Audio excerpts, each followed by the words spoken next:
Thoughts on Pride from the Book of Proverbs, Part 1, by Charles Bridges. Only by pride cometh contention, but with the well-advised is wisdom.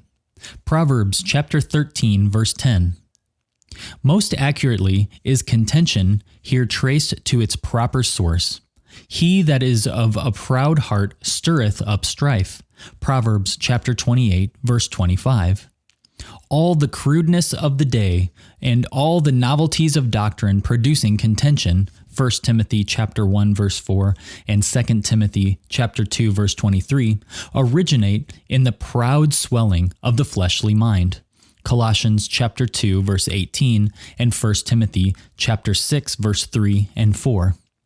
Men scorn the beaten track. They must strike out a new path. Singularity and extravagance are primary charms. They are ready to quarrel with everyone who does not value their notions as highly as they do. The desire of preeminence I wrote unto the church, but Diotrephes, who loved to have the preeminence among them, receiveth us not. 3 John chapter 9.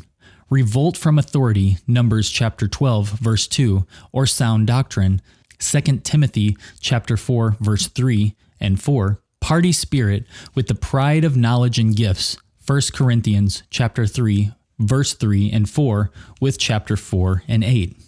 All produce the same results. Is it too much to say that vainglory hath lighted up all the sinful contentions that have ever kindled in the church? We must indeed contend for the faith. Galatians chapter 2 verse 5, 1 Thessalonians chapter 2 verse 2, and Jude chapter 3, though it be with our own compromising brethren. Galatians chapter 2 verse 11. But even here, how yet imperceptibly may pride insinuate itself under the cover of glorifying God? Truly, is it the inmost coat which we put on first and put off last? This mischievous principle spreads in families or among friends. Some point of honor must be maintained, some affront must be resented, some rival must be crushed or eclipsed, some renowned character emulated, or some superior equaled and surpassed. Even in trifling disputes between relatives or neighbors, perhaps between Christians, each party contends vehemently for his rights, instead of satisfying himself with the testimony of his conscience and submitting rather to be misunderstood and misjudged than to break the bond of the divine brotherhood. 1 Corinthians chapter 6, verse 7. In the wide field of the world we may well ask, from whence come wars and fightings among you? Come they not from this lust? James chapter 4 verse 1. Often has wounded pride, Judges chapter 12 verse 1. Even without any proved injury, 2 Kings chapter 14 verse 10, brought destructive contention upon a land. The proud man conceives himself wise enough. He asks no counsel and thus proves his want of wisdom.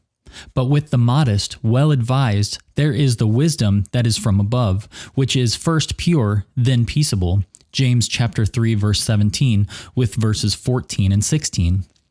Many a rising contention has it quelled. Genesis chapter 13 verse 8 and Judges chapter 8 verse 1 through 3 and Acts chapter 6 verse 1 through 6. Let nothing be done through strife or vainglory, but in lowliness of mind let each esteem one another better than themselves. Philippians chapter 2, verse 3. Christian wisdom will keep us within our own line, knowing our own measure and bounds. 2 Corinthians chapter 10, verse 13 through 16. And whatever be our place, parts, or gifts, humble, active, loving, constant, thankful in the improvement of them. Proverbs chapter 18, verse 12. Before the destruction, the heart of man is haughty, and before honor is humility. Surely this repetition, like our Lord's often repeated parable, was intended to deepen our sense of their importance. It is hard to persuade a man that he is proud. Everyone protests against this sin. Yet who does not cherish the viper in his own bosom? Man so little understands that dependence upon his God constitutes the creature's happiness, and that this principle of independence is madness, and its end destruction.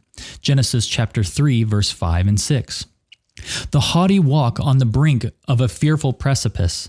Only a miracle preserves them from instant ruin. The security of the child of God is when he lies prostrate in the dust. If he soar high, the danger is imminent, though he be on the verge of heaven. 2 Corinthians chapter 12, verse 1 through 7. The danger to a young Christian lies in an over-forward position. The glow of the first love, the awakened sensibility to the condition of his perishing fellow sinners, ignorance of the subtle working of inbred vanity, the mistaken zeal of injudicious friends, all tends to foster self-pleasing. Oh, let him know that before honor is humility. In the low valley of humiliation, special manifestations are realized. Enlarged gifts and apparently extending usefulness without growing more deeply into the humility of Christ will be the decline, not the advancing of grace. That undoubtedly is the most humbled spirit that has most of the Spirit of Christ. The rule of entry into his school, the first step of admission to his kingdom is, "Learn of me, for I am meek and lowly in heart." Matthew chapter 11, verse 29. The spring of this humility is true self-knowledge. Whatever may be seen of a man externally to his advantage, let him keep his eyes looking within, and the real sight of himself must lay him low. When he compares his secret follies with his external decency, what appears to his fellow creatures with what he knows of himself, he can but cry out, "Behold, I am vile, I abhor myself." Job chapter 40, verse 4. The seat of this precious grace is not in words, meltings, or tears, but in the heart. No longer will he delude himself with false conceit of what he has not, or with a vain conceit of what he has. The recollection, "Who maketh thee to differ?" 1 Corinthians chapter 4, verse 7, is ever present to press him down under the weight of infinite obligations. Its fruit is lowliness of mind, meekness of temper, thankfulness in receiving reproof, forgetfulness of injury, readiness to be lightly regarded. No true greatness can there be without this deep-toned humility. This is he whom the King delighteth to honor. Blessed are the poor in spirit, for theirs is the kingdom of heaven. He raiseth up the poor out of the dust, that he may set him with princes, even with the princes of his people. Matthew chapter 5, verse 3, and Psalm chapter 113, verse 7 and 8. Proverbs chapter 21, verse 4. An high look and a proud heart, and the plowing of the wicked is sin. Another stamp of abomination upon pride. We cannot mistake the mind of God so continually declared. Yet so many shapes does this sin assume, that until the Spirit of God shows a man to himself, he rejects the idea of any concern in it. Nay, he will be proud of his very pride, proud of a high spirit, counting a Christian mean and cowardly, who in the true spirit of the gospel yields up his right to a stronger hand. But not only the haughtiness, but even the natural actions, the plowing of the wicked, is sin. This is an hard saying. Who can hear it? John chapter 6, verse 60. How can the plowing of the soil, in itself a duty, Genesis chapter 3, verse 19, become a sin? The motive determines the act. The most natural actions are inculcated for Christian ends. They become therefore moral actions, good or bad, according to their own motives. The man who plows the soil, acknowledging God in his work and seeking his strength and blessing, does it acceptably to the glory of God. It is essentially a religious action. But the wicked, who does the same work without any regard to God, for want of a godly end, his plowing is sin. His idleness is sin against a plain command. 2 Thessalonians chapter 3, verse 10. His industry is the sin of ungodliness, putting God out of his own world. The substance of his act is good, But the corrupt principle defiles the very best actions. Titus chapter 1 verse 15. Every thought, every imagination of the natural heart is unmixed evil. Genesis chapter 6 verse 5. If the fountainhead be bitter, how can the waters be pure? Sin indeed defiles every motive in the Christian's heart. But here it is the substance of sin. In the one case, it is infirmity of walk in the straight path. In the other, it is a habitual walk in a crooked path. With the wicked, his eating as well as his gluttony, his drinking as well as his drunkenness, his commerce, negotiation, and trafficking, as well as his covetousness and inordinate love of the world, are all set down and reckoned by God for sins, and such sins as he must reckon for with God. Fearful indeed is his condition. Would that he could see it. Whether he prays or neglects to pray, it is an abomination. He cannot but sin, and yet he is fully accountable for his sin. To die is to plunge into ruin. To live in unregeneracy is even worse. It is daily heaping up wrath against the day of wrath. Romans chapter 2, verse 5. Ought he then to leave his duties undone?